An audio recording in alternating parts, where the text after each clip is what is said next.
Hello from Boise, Idaho. My name is Dr. Heather Wensler, and I'm a Microsoft Learning Consultant and the owner of Wensler Education Consulting. Thank you so much for joining me today. I will provide my contact info at the conclusion of today's video, so make sure to stay tuned. Now, I appreciate your time, so let's get started.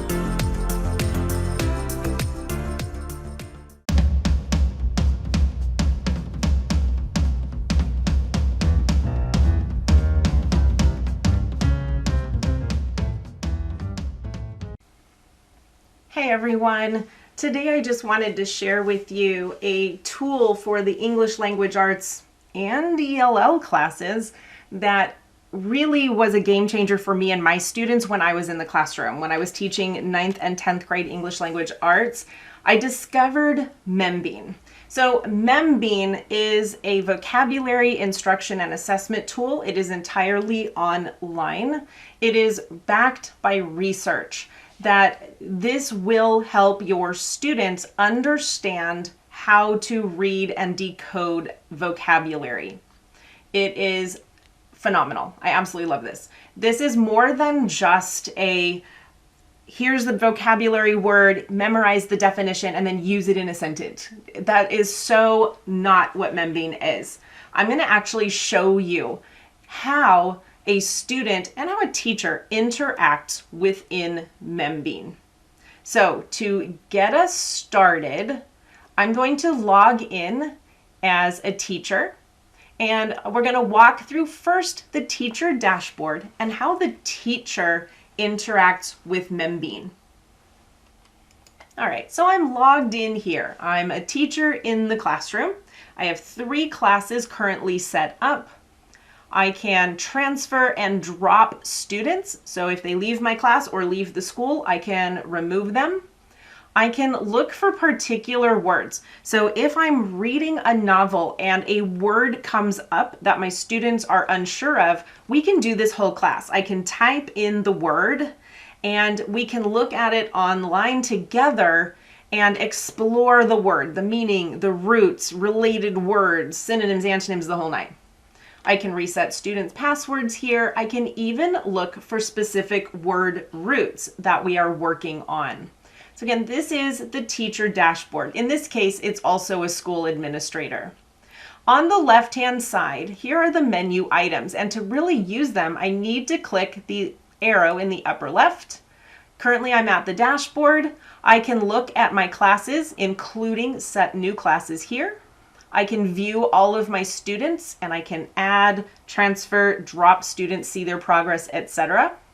Administrators can also look at all of the students using Membean in their school, look at all of the classes in their school, look at all of the teachers in their school. I can invite other teachers. So if I have a colleague who is not necessarily using Membean and I think that it would be beneficial for the students of that teacher's class, then I can invite the teacher to join me in Membean. All right, I'm going to start right here. So again, I'm going to close down our menu. So the way that Membean works, research shows that doing too much practice with things like vocabulary is actually detrimental to the student's memory. It doesn't help to do more practice more frequently. So the philosophy with Membean is that you want your students to practice maybe 3 times a week, maybe 15 minutes at a time. So no more than about 45 minutes per week total. So you don't do this every day. You want to skip days in between actually. So when I was doing it, Monday, Wednesday, Friday, I did it instead of a traditional bell ringer. So this was my warm-up for the day, 3 days per week. At least that's what I tried. Didn't always happen, but I tried to make it happen. So you can do this in your existing class. You can work this into your existing plans. You don't have to change a whole bunch of things to get this done. It does take some setup as you get started, but once your students are in and used to it, it's not a problem. So let's go through the classes. So again, if I click on the menu and expand it and click My Classes, I can view all of my classes or I can add a class. I'm going to click All Classes and then it gives me these same 3 classes here. So if I click on English 1, it's a brand new class. It does not have anything in it yet. So let's go back And let's click English Class 2. When I open English Class 2, you can see that there's a report here. There are lots of different things I can look at. So this gives me that high-level overview of my students and how they are performing. So it's color-coded, it's easy to see when there's something I need to look at. So what am I seeing here? And we're going to come back to this, but I can look at whether or not they met my training goal. My training goal is 3 15-minute sessions per week. How many days did they meet the goal? How many minutes overall during this particular week did they practice? What was their accuracy? It even tracks dubious minutes. So dubious minutes when they're moving too quickly, not spending enough time on a word or a review. Trying to have a script or a bot do it for them. I haven't heard of this, but I'm sure it does happen. Or when they're not really paying attention, they're not really engaged. How many words they skipped, and I can look at what alerts the student received or things that I need to look at. So if I click on alerts, it shows me there are alerts I need to look at, and I can click on the highlighted boxes and it tells me that, for example, on this day it was only 8 minutes. They had 1 skipped word, but not enough time spent on review. So I know now what I can do, who I need to speak to ensure that they understand the assignment, and I can help work with them and troubleshoot if necessary. So that's on the reports page, and I can even create my own reports, and I can choose which columns I want. So if I need a customized report for a family, maybe we're doing an IEP or a 504 accommodation meeting, I can create a specific report for the students in that class. If I click on students, I can see all of my students and what level they are, how many words they've seen, when they've last trained, and there's a drop-down menu here where I can reset their password. I can view their individual activity and view their student dashboard. I can edit the student, set their preferences, and drop them from class. I also have bulk actions. Once I select one or more students, I can adjust preferences, reset passwords, drop from class, or delete the students completely from Membean here. One note, if you drop them from your class and they go to another teacher and the other teacher is using Membean, they'll just pick up right where they left off. If you drop them from your class and they move to another school district and the teacher uses Membean, I believe they can still log in and transfer to the new class, I believe. There's also assessments that we can schedule to monitor student progress. There's also writing practice that the student is able to participate in, not just to see the words and do multiple choice and type in the missing letters questions, which we're going to look at, but be able to use the words in context in their own writing. And then I get a class overview. So I can look at overall minutes trained, and this is overall time, not just over a week. I can look at how many words the class has encountered and how many questions have been answered. So that's what I can see when I'm looking at a specific class. If I've already looked at my students, administrators again have access to the whole school. All right, let's go through, before we jump to the student side, let's go to our dashboard and let's create a new class just so that we can see what the process is so you can create your own classes. I'm going to open my dashboard again by clicking the arrow near the upper left corner, and I'm going to choose My Classes, and I'm going to choose Add a Class. And then I just fill out the information. I'll put a class name, what class, what grade level, and it says select the lowest grade that applies. So if you're teaching multiple grade levels, if you've got multiple students in multiple grades in your class, choose the lowest one. If it's an English language learner or a remedial English class, I can also acknowledge that. What does that mean? I can click this little circle with the question mark and it will tell me about ELL. So what happens when you choose ESL, ELL, or remedial class? It gives the class more time to read and it starts off with simpler words. So huge checkbox here that you need to check and make sure if you are teaching ELs or you have a special ed language arts class, or just a remedial class, you can make things a little bit easier and allow extra time on training, questions, and assignments. So here we go. Let's create our class again. I give it a name, a grade, and then I choose what my training cycle is. The minimum number of days in a cycle is 7. The maximum is 28. So if you're going to go in 2-week intervals, 14. I'm going to keep it at 7. My week begins every Monday. I'm going to change the time, however. Let's say I want to change it to 8 a.m. That's the earliest they can start. I could do it 7 a.m. in case students are practicing early in the morning. Maybe they practice before school as part of their assignment. And then I set my training expectation. I can have 1 through 7 days. However, research does show that having a day off in between training actually improves retention. So I'm not going to train 7 days a week. I like 3 days. When I did it in my class, it was Monday, Wednesday, Friday morning as the bell ringer. How many minutes per day? 5, 10, 15. And how many total minutes do I want them practicing? And at the end of each cycle, I will get an email in case I forget to go in and look at how my class did. All right, so that's what the teacher sees.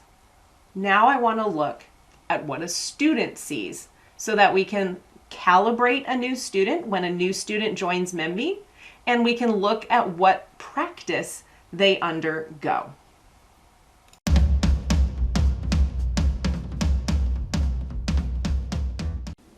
All right, so I have gone ahead and signed in as a new student to Membean. So if your students have never used it before, this is what they're going to see on their first time, and only on their first time. So the first thing they're going to do is they're going to start you with a calibration. So that way it can see where to begin. Remember, this is an adaptive program. So I'm going to click Start Calibration. And so I'm simply reading the word and deciding, do I know this word or do I not know this word? Some of the words are made up, so my goal is to identify. And I'm just going to go through and I'm going to click on words that I recognize and words that I don't.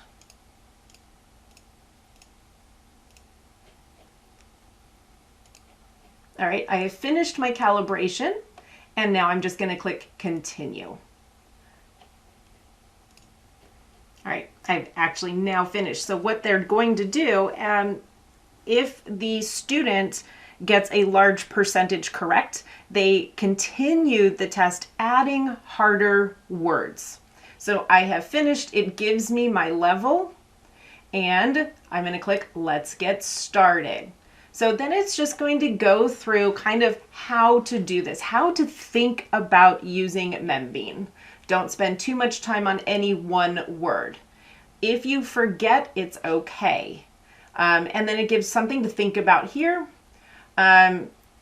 Stop training anytime, don't do too much, and now I'm on to the dashboard. So here is my new student dashboard. I can take a tour if I'm unsure of what I'm seeing. I'm not going to do that. I have my class that I'm training in here. Notice I have nothing for training completed because I haven't done any. So here are the expectations that my teacher has set. 3 days, total of 45 minutes each week. So this is for November 4 through 10, that's 7 day. Any recent training will appear in this box. Words that I am working on or that still need to be learned are going to show up in this box. So what does a training look like? I'm going to click Start Training. Okay, and again, it's giving me the chance. So if I know I need to do 45 minutes a week, let's say I've missed school for whatever reason, or I'm still in distance learning, I can look at how much time I want to spend. Research shows that about 15 minutes is optimal. We don't want our students to do 45 full minutes all at once. That doesn't help learning. So we really want our students to understand that. To best learn, it needs to be short bursts, and there needs to be days in between where they're not practicing. I'm just going to do a quick 5-minute session. Malfeasance. And it starts off with my first word. Notice that it also started with a pronunciation. So I can hear it again. Malfeasance. Up in the top left, for every word that I'm learning, there will be a contextual definition. So I can listen as this contextual paragraph is read out loud. I can read it myself and glean the meaning of the words malfeasance and choose which answer is best for the definition. Notice right now it's not giving me the actual definition. If I want to check the actual definition, I can by clicking on definition. Under that, I have a memory hook, something to help me remember what this word means. I can create my own, or I can find another one that someone has created if this does not work for me. There are also some examples from articles, magazines, newspapers, so non-fiction use of this word. So I've got 4 different examples of this word used in real life. In the next column, we have our word ingredients, the roots, so that I can start learning how words are built. There's also word theater. Now, not every word is going to have a word theater. Now, this is an episode of The Office, so this is all very relevant and current in terms of what your students might be watching on TV, although I have seen Laurel and Hardy in some of these. So now it's not going to use the word malfeasance inside this word theater, but it's showing us that someone is caught in an act of pretty minor business malfeasance. So again, not using the definition, I'm going to watch and see what malfeasance looks like in real life. Oh, man! You are so busted! Ice skates? Shopping bags? I think I know what's going on here. You weren't sick at all. Guess what I found out about Oscar tonight? He was lying about being sick. So that gives me, I've got the contextual definition, the actual definition, a memory hook, 4 examples, the word ingredients, and the word in action. And we're still not done. This is why I love Membean, because it's not just, here's the word, here's the vocabulary definition, now go memorize it. This gives me so much more to engage with the word. So next we have a word constellation. So this shows words that have a connection to our target word malfeasance. I'm going to click on it. So it shows me 1st degree relationships and 2nd degree relationships. So malfeasance is distantly related to words like wrongful conduct, misconduct, actus reus, wrongdoing. So it's not the same, but they're related words. So again, it just helps me to see how words are related to one another. And then finally, we have a list of related words. Up in the top are words that have a similar sense. These are not truly synonyms, but they have a similar meaning, somewhat similar. And then I have an opposite sense. So I practice my word, I go through, and then I move to the next word. Now it's saying active learning improves recall. It's a good idea to answer the context Memlet quiz. Okay, so I can go through. All right. So let's see, malfeasance, a child who's extremely upset about a parent, an elected official who doesn't care about obeying the law, or a writer who does not check the source of some information. Who is likely to engage in malfeasance? I'm going to go with that. Malfeasance is an unlawful act, especially one committed by a trusted public official. And so notice then it gave me the definition and it read it out loud. All right, I'm going to click next. Malfeasance. Now I have to spell the word. Oh no. And then I can hear it again if I need to. Okay, so then it would continue on to my next word. Now what Membean is also going to do is spiral. So these words are not one and done. Even if I get it right on a quiz, for example, I'm still going to see these words over and over again so that they really become deeply embedded in my memory. All right, so I can see in my dashboard now I have some activity. I still need 3 more days. I still need 40 more minutes. I've used one of my 395 words that I'm going to learn in this level. And of course I have 0% accuracy because I was not actually trying to learn. So that is the student side. First time they log in, they're going to take a calibration test to see where they are in understanding real words and fake words. That's going to help set their level. From there, they're going to be able to practice, do your quizzes, do your writing assignments, anything that you want your students to work on. Simple once they log in.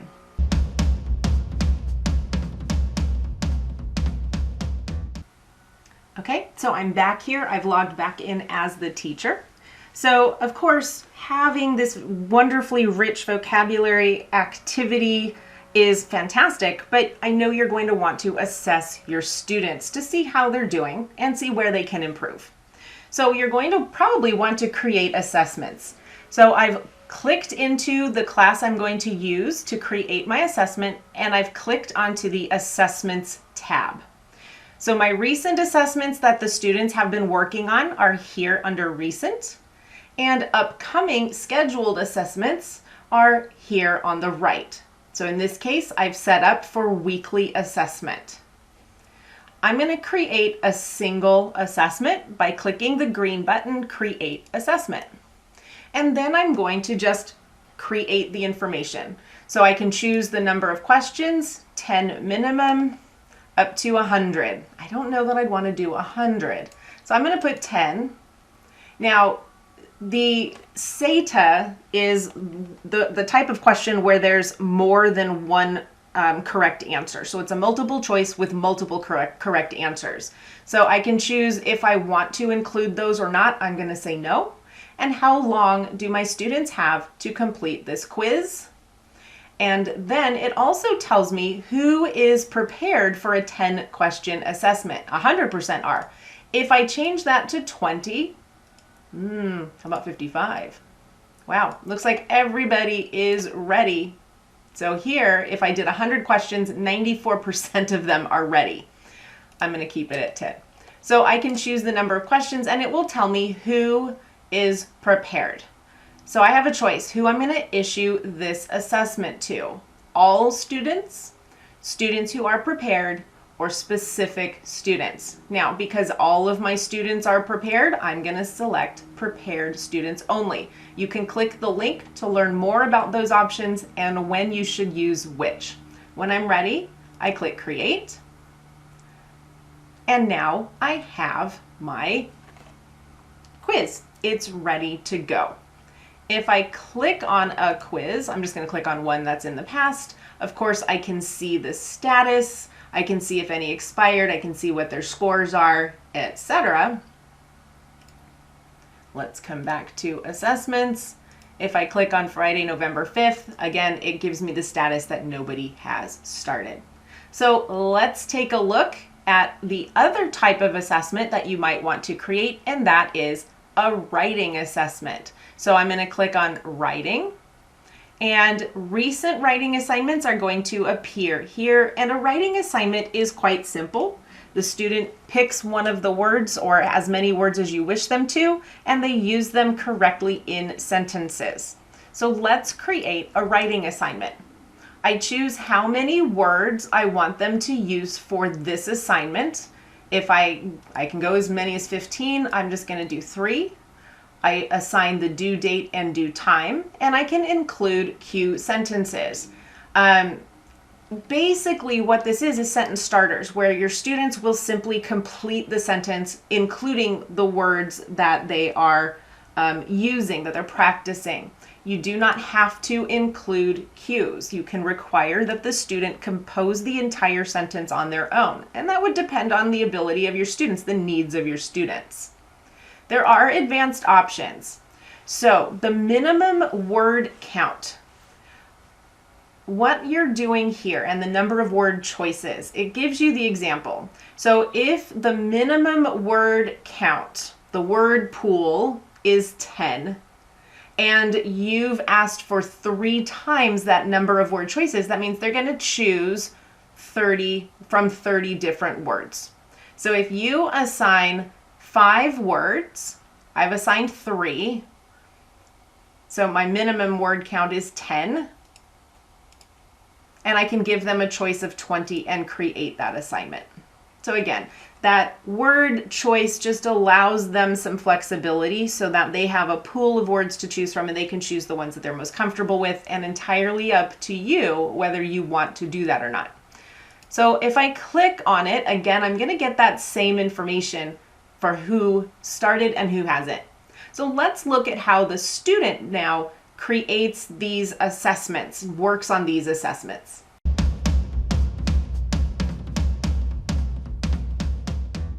All right, I'm logged back in as a student, and notice now my quiz and my writing assignment have shown up. So to begin my quiz, I'm simply going to click on the quiz bar, and it gives me some quick rules. I can't leave my current browser or window tab. I cannot reload the page, and I have to do this all in one sitting. When I'm ready, I click Start Quiz, and here's the quiz. And I simply need to go through, select all the sentences that use patronize properly.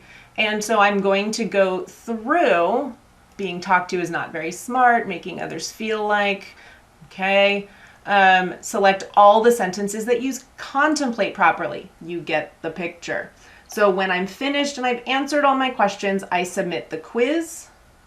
I'm going to submit anyway, just because I want it done. So it shows me the green is correct, and it shows me what I chose. And of course, I know that I didn't make any choices on some of these, and so my grade's going to go down a bit, but that's all right. So next, let's take a look at how the writing assignment works. Again, all I have to do is click on the notification. I select a word, and then I'm going to finish the sentence that's already been started. I can select a different word if I get stuck. I click save when I'm done. I can exit and come back if I don't want to finish it all at once. When I'm done with all of them, I turn in the assignment, and I can watch a video tutorial if I need further assistance. I'm going to click Start Assignment. So here are the words that I am going to be working on, and let's just start with Advent. So the advent of the new school year was particularly great this time around because we were not in quarantine anymore. And when I'm finished, I save.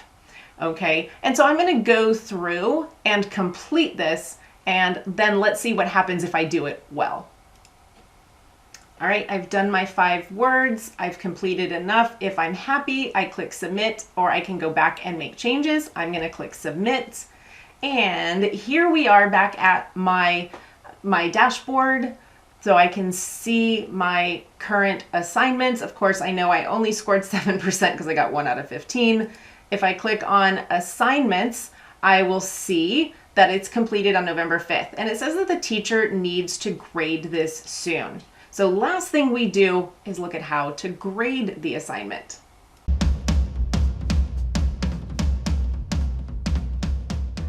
All right, I'm back in as the teacher, and I do have a writing assignment that I need to grade. I click on the writing tab, and then I'm going to click on the one I want to grade. All right, so it says that Harry's has come in. It's ready to grade. So awesome. If I click on Harry's name, it's going to take me to his test. So I can read and I can score it based on whether or not the student did a good job. So I'm going to say that, yes, I did a good job. Okay, and interestingly, I can also add individual comments to each individual sentence. When I'm finished, all I need to do is be done. It's automatically recorded. So I go back to the assignments, the score is there, and now I can also go back to my dashboard and we can create a grading report that shows everything that we want it to show. All right, so all I have to do is follow the prompts, and I'm able to look at a report that is customized based on what I need to look at. So accuracy, minutes trained, days trained. I could add assessments in there. And I'm going to click next. And then you can choose your notification. So this is really important. So if you have students who are distracted, there's an alert that's posted to me. Or if the sessions are too short or too long, if they're skipping too many words, or they have too many incorrect answers, or if they haven't spent enough time, then those will get flagged in your report. And then I can choose which classes I want this grading report to be attached to and click finish. And so now I have my grade report. And this, if I click the little X in the upper right corner, I can export this data as a CSV file and open it in Excel so that I can copy this information over to my gradebook. So that's it. One of the best programs, probably the best program I have ever found for vocabulary enrichment and instruction. It's quite easy to use, and make sure that you do check out membean.com for more information. Thank you so much again for joining today. As promised, my contact information is up on the screen. If you do find yourself in need of support, please don't hesitate to reach out. I'm here to help in whatever way you need. Have a fantastic rest of your day. And again, thank you. Cheers.